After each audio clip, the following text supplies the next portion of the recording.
Welcome to the Happy Disruptors podcast. If you're a creative thinker with an unconventional approach to your industry, you just might be a happy disruptor. Join your friends at the Great Outdoors Foundation for honest conversations about tackling critical issues like conservation with an uncritical disposition. If you like to smile and get things done, this is the podcast for you. Well, thank you guys for being here today. We're really excited about today's topic. Before we get started, I'd like to have each of you share a little bit about yourself and your organization and the role and context of conservation ag funding and the spectrum of it. Great. Should I go ahead and start? So, yeah. Morgan Snyder, I'm with the Walton Family Foundation, and I've been working with Walton for 16 years, and we've had an environment program for about 18 years. So we are an environment philanthropy that is one part of three programs in the environment or within the Walton Family Foundation. And what we care about is water availability, water security, water quality. We consider ourselves one of the largest, if not the largest, water funder in the country.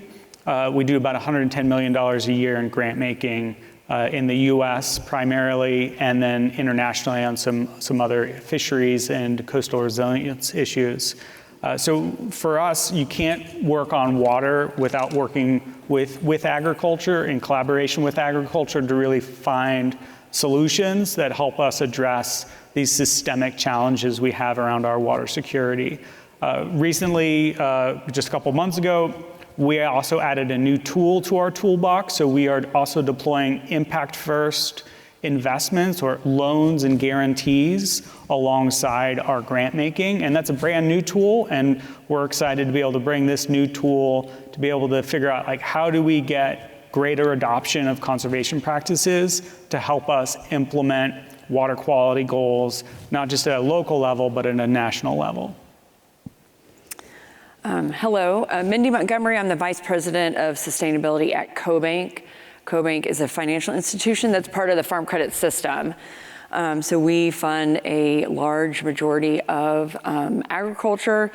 Mission is to serve rural America. CoBank specifically provides financial services to agricultural cooperatives and then also rural infrastructure businesses. We started putting more focus on sustainability about 4 years ago, and our purpose behind putting more strategy around that was to support our customers in their sustainability journeys. And that includes conservation, ag, and how can we support customers across the US to further their conservation programs and help them implement what they're looking to achieve when it comes to conservation. Hi everyone, I'm Vincent Gauthier. I work for the Environmental Defense Fund. EDF is a global nonprofit environmental advocacy organization. We work on developing bold solutions that help curb environmental pollution and help communities and nature to thrive. What that looks like in agriculture is a program that has been working on conservation and sustainability issues here in US agriculture over the last 4 decades or so, where we work directly with farmers, farm organizations, food and beverage companies, land-grant universities to advance solutions that are both improve the environmental impact of agriculture while being profitable and effective for rural communities and farmers across the country. I specifically work on finance and insurance solutions because, as many of you know, farmers across the US are very dependent on having access to available capital and to have insurance through the ups and downs of weather and market conditions. And because those things are so important to the sustainability of US agriculture and farms across the country, it's also an opportunity to bring capital solutions and insurance solutions that make it more profitable and easier, less risk for farmers to invest in conservation on their own operations. So, for example, yesterday I was out with Ruth McCabe from Heartland Co-op visiting a few edge of field water quality practices. So that's the kind of work that we do with partners helping to fund and finance that type of practice, both to improve rural economies and environmental impacts of agriculture. Great. So we hear terms like capital stacking and blended finance frequently. What do these concepts actually look like in practice? Yeah, happy to start from the philanthropy side. So we are often seeing capital that has a purpose also has like a unique role. And we all know that our shared capital has this shared purpose towards we want to invest in water quality outcomes, but figuring out what is the sequencing and what is the role, that's where a lot of the innovation is happening. And so from a philanthropic perspective, it's looking at how can we be providing grants to support things like technical assistance. We're doing that with Practical Farmers of Iowa, working with Iowa Soybean Association, figuring out how you add capacity to the landscape to be able to implement existing programs. And that is really helpful and has helped us in Iowa go from very little adoption of cover crops to somewhere in the range of 4 million acres of cover crops being implemented. And that has happened over the last 15 years. And so as we look forward, it's how do you go from additional sort of grant capital that'll help implement programs to really be pre-developing and designing opportunities where we can be deploying our impact-first investments alongside in collaboration with market actors like entities like CoBank to be able to figure out where can we help test out new models that will develop a longer-term exit for us as philanthropy and impact investment so that we can get durable change. And so for us, it's the opportunity to be able to have patient, flexible, impact-first capital and bringing that to an innovative space and figuring out which of those opportunities actually has the ability to grow beyond the impact that a philanthropy alone can do. And that's, in practice for us, it's going from grant making to investment, and that's a new muscle for us, so we're building that out. But we know that we can't get to where we want to go without really thinking through what is that capital stack and what role do we need to play within it. Yeah, so I'll just say on the flip side, being a financial institution, how can we take our financial services, loans, leases, those types of products, and either modify them to provide benefits to our customers to implement conservation ag, or again, to reiterate what Morgan was saying, how can we combine our products with other sources of funding, philanthropy, to provide that more patient capital to allow farmers to implement practices and give them the time that they need to see the benefits of those practices in order to pay back a loan or a lease, which is our expectation in the market. But being able to combine multiple products to provide the most economic benefit for the ag community. Yeah, and I think what we're getting at is that on the farm, the producers face certain financial barriers in order to implement conservation. They have to buy new equipment, they have to try a practice that could impact their yields, they have to do something that they've never done before, which presents risks. And the set of financial offerings that they have today don't always, some cases they do, but don't always match what the producers need in order to make this transition to conservation practices on their operations. And that's because entities like Mindy at CoBank and the Farm Credit System, commercial banks, they're all regulated institutions. So they have their sandbox that's pretty drawn out for them. The regulator says, here's where you can play and here's what you cannot do. Well, in order to address some of those investment barriers that producers face with conservation that's unique to conservation practices, we may need to change that sandbox, but we can't do it unless we know that it is sound for a financial institution to do it. And so that's why we need blended finance. I think that's how we get there, is because the current set of solutions don't perfectly fit the conservation, investment, and transitions that producers are telling us they're challenged with. And so, to me, the goal of blended finance and how Mindy and Morgan described it is it allows us to test financial solutions outside of the regulated sandboxes to see what do farmers actually want. How do we address essentially their investment challenges with the right type of financing and insurance? What does it look like from a profitability and risk standpoint to those farmers? And then when we learn those things, how do we then the goal is to change the box to fit what producers need.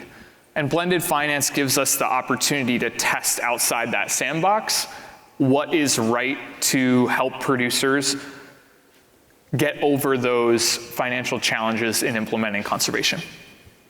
So I'm going to take us off script just a little bit, because I think you really summed that up nicely, Vincent. It's a really good analysis of how we've used blended finance and how you have a successful blended finance program. So I want to push you a little bit farther and say, if we have a successful, right, and we define that new box, what does success look like? Is it philanthropy exiting out? Is it the patient capital, or is it a new financial project or product, or is it a change in behavior that now the market is supporting? What does that look like? It's funny that you say that, Hannah, because Morgan and I were actually just talking about that exact question at lunch. It's like we deal with this every day. Yeah. We were like, what will it look like? We've got these solutions that we're testing out in the market right now. Right. And they're early on, right? So we're like learning, but we're not yet at the phase of making that shift towards either that it's not blended finance, it's just normal finance. It's regulated, it's lenders doing it this way now because it's new price. So I think it's a few things. One is like, you have to change the mindset of the people within the industry. And sometimes that gets overlooked by like getting the math exactly right. And so when we started this work, we talked to lenders, we talked to Matt, we talked to others, and a lot of them said, like, we can finance conservation. We do it every day. And I think what we've discovered by, poking at that a little bit and talking to farmers, then talking to lenders, is that, in many cases, lenders can finance conservation as it comes into their door. But there's a lot that's not coming into their door because the farmer knows it doesn't fit that sandbox. And so first we have to change the mindset of, okay, maybe we actually have to try different things. And then what value does it bring to us as a lending institution to go and meet the challenges that our customers are facing? So that's like the social change. We have to change that in order for it to scale. Second, blended finance, I think, yes, an exit could look like the impact investors or philanthropy stepping away because the sandbox of the financial industry, so that's the farm credit system, commercial banks, FSA, being expanded or changed because we have found that there are different needs for the conservation transition, and that that implementing conservation is sound in terms of credit quality and manageable risk by financial institutions. But that requires both testing that out. You have to test out what that alternative sandbox looks like, which is the point of blended finance. But then you also need the research and analysis in these programs to show these borrowers that we helped in a different way, these farmers, these agribusinesses that we helped in a different way, have high credit quality after they've made that transition. They are resilient to extreme weather events, market shocks, et cetera. That allows a regulator with their regulated entities to say, okay, maybe we need to draw this sandbox differently to allow you to finance conservation because it is sound financially as a regulated system. Understanding the improved financial results is important, because then that factors into the evaluation of a customer and, to your point, the credit risk of that customer. So if you can prove out that the financial results are improved because of a conservation practice, in theory, that would lower the credit risk. That helps improve the borrowing rate on a customer. So ultimately, I think, this is just me, my opinion, that philanthropy could step away at some point because the financial benefits are proving out. And then philanthropy can take their funds and go focus on something new. To make improvements there. So ultimately, I think they should be able to stand on its own at some point, but not right now. It needs some help. I'll add on to that as well in the sense that, like, if the market could be embedding these practices as real risk reduction and there's real value to the conservation outcomes, like that is definitely an outcome we want to see. That's an off-ramp for us. But also is like the fact that we actually have these externalities, which is the water impacts or water quality impacts, and we need to find new payers for the value of water quality improvements. And you're seeing that in, the most active place that is happening is with corporates, right? Where corporates are making commitments around these issues and they're able to deploy dollars to it.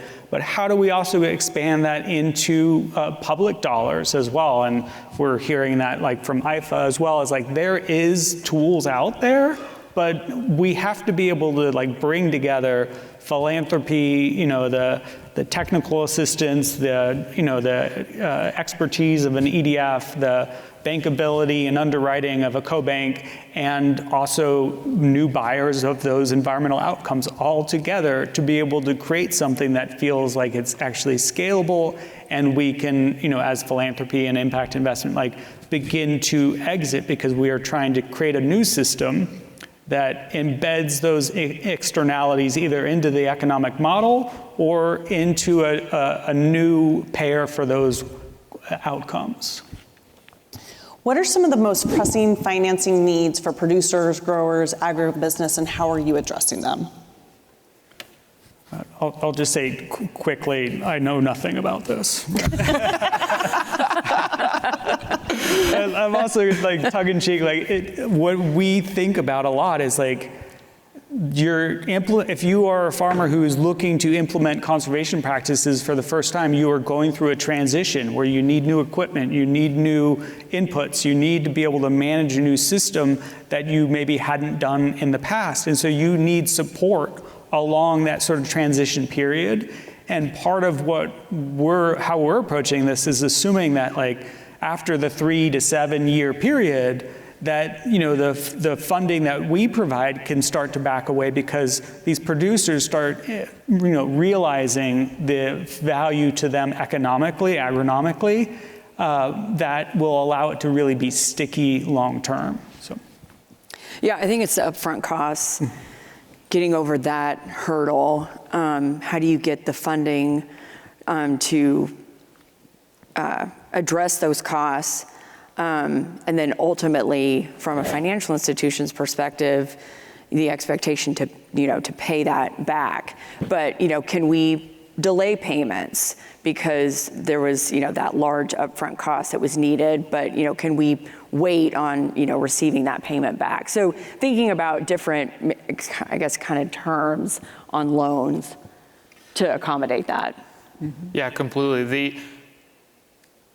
We worked with Farm Credit Services of America, which is part of the Farm Credit System, one of the largest lenders of agriculture here in the state of Iowa and surrounding Midwest states. And they conducted a survey of customers of theirs, so farmers, as well as some non-customers, so farmers that don't lend with, that don't borrow from Farm Credit. And they asked like this exact question to producers, like, what is the problem that is holding you back from making investments in conservation? And a few things stood out. First, the equipment and technology investment is really expensive. And Alan, you brought it up on the last panel, like right now is a really tight time for farmers across the US. And So it makes it especially difficult for a farmer to put up $500,000 for a piece of equipment or more. And so you can tell a producer may be like, yeah, I want to do conservation, not just on a few hundred acres, like I'm doing it right now with a neighbor's piece of equipment. I want to do it over the whole operation. But to do that, I need to find $500,000. Like, that is a major barrier. And oftentimes when producers are thinking about conservation and the investment they need to make, it's not the only investment they need to make. They have to replace the roof of their barn. They have to update their milking parlor, whatever it is. Conservation equipment is oftentimes too far down on the list. And then you add other findings from the survey that we did, which is that producers are less certain about the return on investment of conservation than other things like updating their milking equipment or replacing their roof. There's a clear ROI to that. Conservation is a bit more complex because soils are complex. And then lastly, for some situations, and this was brought up, I think, Rex, you brought this up on the last panel, that in some cases, you don't have the de-risking, the insurance you need to do something different. So conservation in some cases, as was discussed on the last panel, means growing something different that helps you adapt to changing water risks or to changing weather conditions in your area, to emerging markets. A producer's not going to do that if they don't have the insurance to give them some protection against a derecho coming in through the state of Iowa or poor market conditions. They're just not going to do it. And so those barriers are, in reality, in many cases, insurmountable by producers without us filling those gaps. And that's where we need to, as we were talking about, change the boundaries of the sandbox so that we fill those gaps. And in the short term, as we just talked about, we need blended finance solutions that allow Mindy with her, I don't even remember how much, billions in assets under management to be deployed with de-risking from, Morgan or other impact investors that can really change that sandbox in the short term to overcome those farmer barriers. So let's explore the varying roles in the blended financing initiatives from philanthropy and impact investing, lending and financiers and government. And what each of you needs and desires, and what are some of your, absolutely not. Happy to jump in first. I think this is an emerging space, right? This is a space where a lot of innovation is happening, but I don't know that anyone has figured it out, right? What's the infinite problem that we're in, and that we're beginning stages of this innovation. And I think one of the challenges here is that this impact first capital or impact investing capital that philanthropy and family offices have is that we are all looking to solve a really big challenge with individual products that will end up hitting the market. And that alone isn't solving the bigger problem around, what is the role of public policy? What is the role of the market? What is the role of the market and supply chains? What about regulatory component of this, right? All of those pieces need to be pulled at the same time and make shift us towards a systemic approach to this water quality challenge. And so we're always thinking about what is the bigger system? What's the role of finance? How do we innovate our way in that space, knowing it's also got its own limitations because it is only one piece of this bigger orchestration that we need to complete around policy, supply chains, markets, and innovation, and sort of working with the farmer to transition. And so we're always looking for something that is going to move this field forward, going to be able to catalyze capital that we wouldn't have otherwise been able to bring in, and get more impact than our philanthropy alone can be able to deliver. So we're looking for big leverage on our engagement. I would say similar from a lending perspective, to Vincent's point, we do have regulations and constraints that we need to follow, particularly on the loan side. I mean, there is the expectation that that money will be paid back at some point, so we have to work within that constraint. We also have to look at the economics of our own business when we're engaging in something like this. So that's something that we're being more cognizant of right now.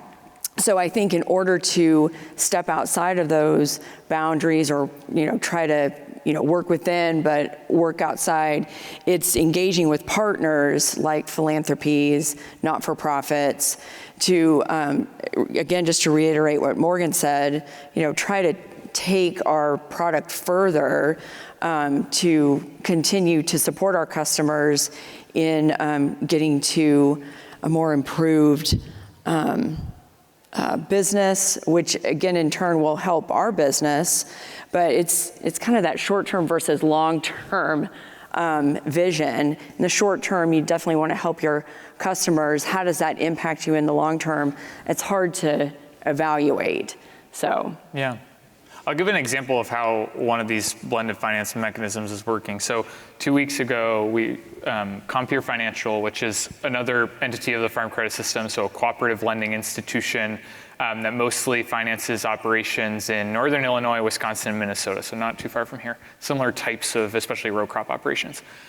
They announced their Regen Lend program, and the first solution that they are bringing to the market through that program is a blended finance solution. So they are working with PepsiCo, EDF, and the Soil and Water Outcomes Fund to test out a leasing program for strip tillage. So strip tillage is a form of reduced tillage, reduces the amount of disturbance to the soil, improves the likelihood of soil being nicely retained on those acres.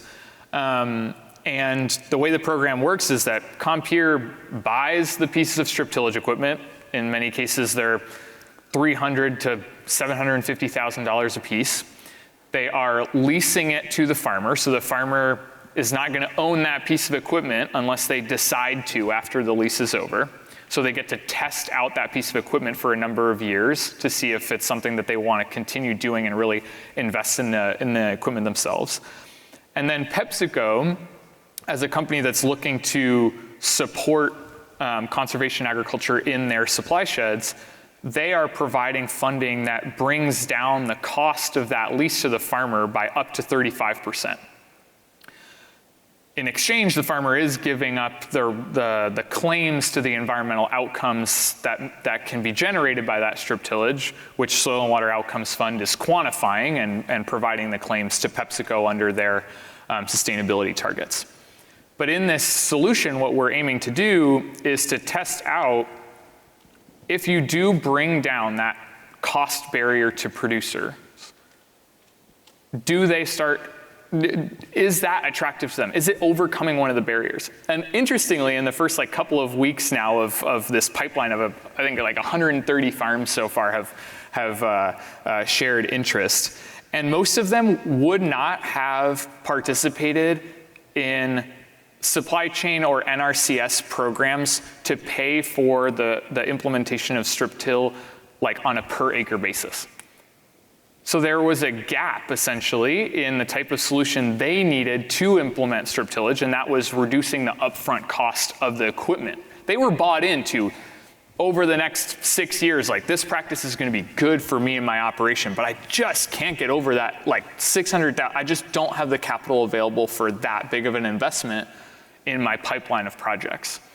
And so that's an example of us being able to test out how do you finance and address these barriers differently by bringing together the lending institution that has the relationships with the farms, super trusted by their borrowers. They have a lot of capital to lend with in this case, impact investor as the food company, helping to change what the financing looks like to the farmer so that we can test, if there's a need for that type of financing option for producers to transition in what will be tens of thousands of acres that will be implementing strip till under the pilot program.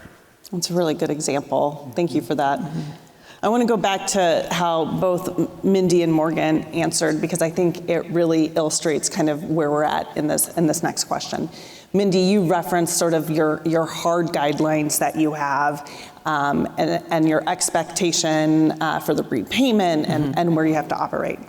Morgan, you had a really nuanced answer about what the enabling conditions were for you to be able to deploy funds, right? Pulling the policy lever at the same time as the finance and the commitments. And so when you're looking to create those sort of enabling conditions to scale and implement solutions at a pretty rapid pace to meet the moment, it brings a lot of challenges, right? Because each of you has sort of a different requirement and different expectations and different timelines. How do you navigate those differences while weighing on sort of this crisis and opportunity situation we're in with both where farmers are, where water quality is at, and sort of the scarcity and abundance of funds in different areas? Happy to get us started here. I think that the reality of this sort of innovative finance space, it is very complex, and it's complex inherent because you have so many different partners that need to understand what each other is standing for and what their capacities actually are, what levers they can pull. And so we all need to not just know our job, we need to know each other's job.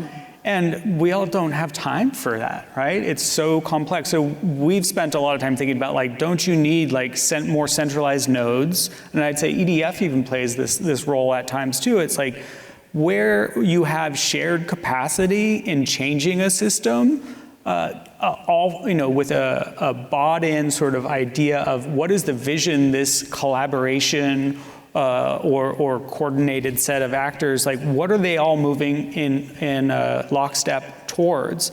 And how can you have shared and centralized resources, really staff time, people who can really commit themselves to playing that orchestrator kind of role, to know who's looking for what kind of deals and where are the deals that are coming together and who are the right people to be pulling into the opportunities that are coming together. And I think we need a lot more of this sort of what we call capital orchestration going on within the US Midwest and internationally around a shared problem of how do we get to 50% of all Iowa acres implementing cover crops? It's not going to happen on its own, and through all of the existing programs we have, we're going to have to grow and innovate with it, and we can't do that well unless we know each other better, and we can't, there's not enough time in the day for all of us to do that, so we need more centralized capacity, and that's one of the ways that we think about it. Yeah, I definitely agree with that. It does take a lot of coordination and collaboration to understand each other, and I've heard this a couple of times in sessions today.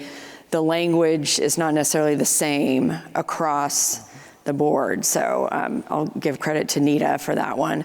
And so how do you interpret, even, terms or measurement, and what does that look like for each stakeholder that's involved, and how can you create some sort of consistency to, again, to Morgan's point, to reach that ultimate goal. It does take a lot of discussion and coordination amongst the groups. You would know that more than anybody, I think. Yeah, I think we've learned a lot. I mean, in trying to do this, and what we've learned is that there are different priorities, needs, limitations from each of the necessary partners to do the blended finance solutions that we need to do in the short term to help farmers invest in conservation. Philanthropy is looking to support a transformation in agriculture and the financial sector that supports it. They are willing to be, risky with their money to make that happen. And they don't need to claim any of the environmental outcomes. The food companies need to claim the environmental outcomes. They need to see that it's improving the cost of their sustainability investments. And they're willing and able to be pretty flexible, some of the leaders, be pretty flexible with their money to test out different ways to support conservation in their supply sheds. The lending industries are highly regulated, so they have very little flexibility, but they have a lot of money to deploy, and they have very trusted relationships with the people that are gonna do the change on the ground, the farmers. And so so that's like basically the what people have and what people don't have. And like first getting the partners on a specific financial solution to understand that and say, okay, so this is, in that case, this is what I can provide and this is what I cannot provide. This is what I cannot do, is really critical. And one of the things that we've learned along the way is it takes like coaching of all of these people in order for them to be able to speak to one another towards the needs of what the other needs. And so, for example, like for the Compeer Regen Lend program, it took some coaching of the financial institution to say like, the food company, PepsiCo, or it could have been Morgan, it could have been a philanthropy, like you need to tell them how this pilot is going to change the world. Their background is like finance. They're like, what do you mean I have to tell them how this is gonna change the world? Like, this is gonna bring this return and at this risk profile, like that's what I care about. And you're like, yeah, but if you want their money, you need to tell them how you're gonna change the world. And it requires some coaching. And as we get more champions like Mindy, like Brian Stanek at Compeer, like Mariah Johnson at Farm Credit Services, like to be able to speak the language that Morgan wants to hear, that General Mills wants to hear, these things are gonna happen much faster because then it's just the math and the legal stuff, which is, it's still hard, but like you don't even get to that if you don't first understand one another in these types of solutions. Let me just jump in there too, is like, when I've heard from your colleague Maggie Monas too, it's like an experience that we're only seeing sort of capacity of sort of sustainability officer capacity within the lending institutions, just only a recent thing. And for the other side of us, like on philanthropy and impact investors, like the more that I'm working between both worlds is the more recognition that we don't know how to talk to each other. And we don't have shared platforms for understanding what are we doing together. And one of the things that we've stepped into as well as this looking at like, is there, I had someone explain it to me as like a boundary object is just a shared strategy that delineates all this so that we are creating, by working together on innovating on new products, we're creating our own sort of shared understanding of how we can work better together and then make it easier and easier as like year after year. Mm-hmm. Because this is hard and it's complex and we're just having capacity built within our own organizations to connect.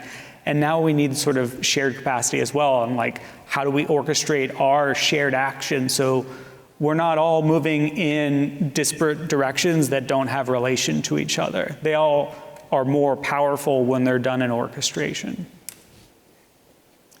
Yeah, I mean, that brings up a ton of questions, which I think could be a whole nother session. But is there ever a moment when, I think there's two questions I have there, and this is a little off topic, so please forgive me.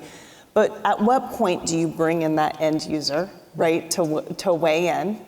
And two, when is good enough because the opportunity of the project working out outweighs any sort of risk that would be there especially from like a philanthropy or impact investor. Yeah. What does that look like? Yeah. So I think I want an answer to that too. It's like, what does it need to look like? Yeah. And it needs to look good enough so that our leadership says, I get the sort of the logic, theory of change behind this, and I get where this specific, say, product or deal like fits within that theory of change, and I can look at the economics of the investment itself and say, all right, this all makes sense. Let's give it a go. I think for most of us, like we're all having to manage up and figure out how can we get our leadership to say yes to this innovation, knowing it is not perfect, because none of the things we are doing are exactly right yet. We need to be looking for the deals and the opportunities that can grow exponentially beyond what our initial investment or effort will really be able to deliver. And so I think we need to be, again, just it's theory of change, clarity on where we want to go, and the role that this specific product plays within that, and then the economics of it. And if that is all put together, I feel like we've got a good case, not just for me as an individual with my own needs, but like all of us along the sort of the shared work together. Yeah, I don't know if this is going to answer the question exactly, but just a couple of additional thoughts. So I've made a few comments about evaluating the financial results, and yes, that's important for us, but CoBank is also starting to evaluate impacts beyond financial benefits. To Vincent's point, we do have very strong relationships with our customers and with those communities that our customers reside in. And so we're trying to evaluate and starting to think about what are the impacts beyond just our financial services? What other impacts in the community are these conservation practices having? So it's more than just financial results. We also want to understand other impacts, probably similar to what philanthropic organizations are looking for. There was also, I think, a comment made in the previous session about the market and the demand. And for us, that's kind of challenging right now because we're really not seeing conservation or sustainability products in the market. There was a spike about 3 or 4 years ago. There was a lot of activity, and metrics have shown that that has really tapered off. So we're struggling with, we want to support our customers on their sustainability journeys, but we're also not seeing a strong market for products like that. So how do we continue to support our customers? How do we continue to work with philanthropic organizations? I think a lot of it is in the supply chain improvements that companies are looking to make. I think that may be where the market is right now, and so maybe that's where we focus. So just wanted to share a couple additional thoughts that we're kind of grappling with. Yeah, that's really interesting. I think that changes a lot of thought process if you're not seeing those demands. Yeah. Thank you for that. So we don't have a ton of time. Actually, Vincent, I do want to ask to build off that last one. So you heard both Mindy and Morgan, but as someone else who does orchestration, how do you manage those sort of maybe sometimes differing expectations to reach consensus to make things good enough to move things forward instead of waiting for perfection? I think it goes back to some of the things I shared earlier, that in most cases, the limitations and the priorities of food companies, financial institutions, philanthropy, and the farmer they're not necessarily at odds, but they create a boundary of possibilities that is not as expansive as you would want, but it doesn't mean you can't do anything to move the solutions forward. So it's really just understanding where those boundaries are. I do think, to Morgan's point, getting a better, instead of learning that through individual partnerships and deals and starting to get a consensus among the leaders in each of those groups to say, this is what we're aiming at, right, and here are the boundaries that are pretty common. It's not like Mindy's set of boundaries are that different from a commercial bank here in Iowa that, or First Nationals of Omaha. Like, there's not those are pretty similar, and so I think we can build a consensus around what is that sandbox and what are the opportunities within that sandbox that we can do, and how does that meet the farmer needs, and then how does that to like the goal of organizations like mine and like Morgan's, how does that, what we can do in the short term, build the building blocks that's necessary to open up that sandbox to a larger set of opportunities. Great. All right, we have just under 5 minutes left, so this is sort of your parting thoughts for today. Looking ahead, what shifts or innovations do you think will most influence the future of conservation finance? Or, if you want to be aspirational, what would you hope? Do you want me to go? Go ahead. Maybe I should go first since you've gone first for every question. Thank you for doing that. Let's see, shifts or innovations. I think we're, definitely making progress. It's challenging, but having the conversations, I think, is important, and starting to work through those challenges and try to figure out how to overcome them. I do think partnering is going to be key, because we can't do it on our own. We do need partners to help scale and to make dollars go further when it comes to conservation ag in particular. I have also heard a lot about technical assistance and the need for that. How could we build out a network, a technical assistance network? That's probably my aspiration. How can we scale that to get boots on the ground? Because if farmers don't understand what needs to be done, or they don't have the expertise, we really need that in order to get practices implemented. So yeah, those are probably my parting thoughts. I think at Watershed 30. I'm going to say 29 just to speed up the timeline immediately. There you go. All right, putting some pressure on us, Anna. All right, at Watershed 29, I think we will have financing programs that will fit the needs and strengths of farmers, financial institutions, food companies, and philanthropy, and hopefully, actually, this would be more impactful, and government, in ways where we don't have 20 one-off deals, but we have 2 or 3 central ways in which we can deliver effective conservation finance on the farm. And I do think that's going to happen by Watershed 29, because there are scalable mechanisms and partnerships that are being built right now that by Watershed 29, I think they will be in the $1 billion annual financing of conservation finance on the farm. Like, I really think that's going to happen.